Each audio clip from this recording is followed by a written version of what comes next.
আমার ছোট দেওর নিজের পছন্দে বিয়ে করায় আমার শ্বশুরমশাই তাদের সেই দিনই বাড়ি থেকে বের করে দেয়। এদিকে প্রায় 6 মাস হয়ে যায়, বাড়ির প্রত্যেকে মিলে ওনাকে এত বুঝিয়ে বাজিয়ে ফাইনালি রাজি করানো হয়। আপাতত ওদের বাড়িতে ঢুকতে দেওয়া না হলেও অন্তত একবার ওদের খোঁজ করে সবাই মিলে গিয়ে দেখা যেন করে আসি।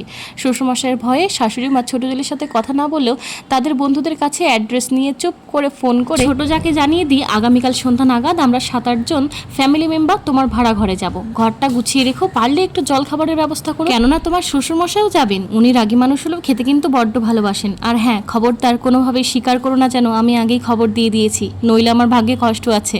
ওপাশ থেকে ছোট জা বলল, ঠিক আছে দিদি। এদিকে পরের দিন সন্ধ্যা নাগাদ সবাই মিলে ছোট জায়ের বাড়ি পৌঁছে যায়। দেখে বুঝলাম বেশ অসুবিধে টানাপোড়েনেই ওরা আছে।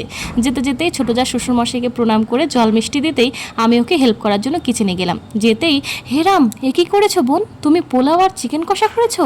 কিন্তু শ্বশুরমশাই তো চিকেনের গন্ধই নিতে পারে না। আমার হাতটা ধরে কাঁদতে কাঁদতে বলল, তবে দিদি কি উপায়, এখন আমি কি করব? না না বোন, তোমার দোষ নেই। কালকে আমি তোমাকে ফোন করলাম, তখনই আমার তোমাকে জানানো দরকার ছিল। ঘরে কি পনির আছে? হ্যাঁ দিদি ভাই। তাও তবে বলে মাত্র 10 মিনিটের মধ্যেই খুব তাড়াহুড়ো করে এই নিরামিষ পনির রান্না করে দিই। বোন শ্বশুরমশাইকে খেতে দিয়ে কিচেনে আসা মাত্রই ডাক পড়লো, ছোট বৌমা তাড়াতাড়ি ব্যাগ গোছাও, আজকেই তোমায় ও বাড়ি যেতে হবে। এত সুন্দর রান্না করছো, এবার প্রত্যেকদিন আমায় রান্না করে খাওয়াতে হবে।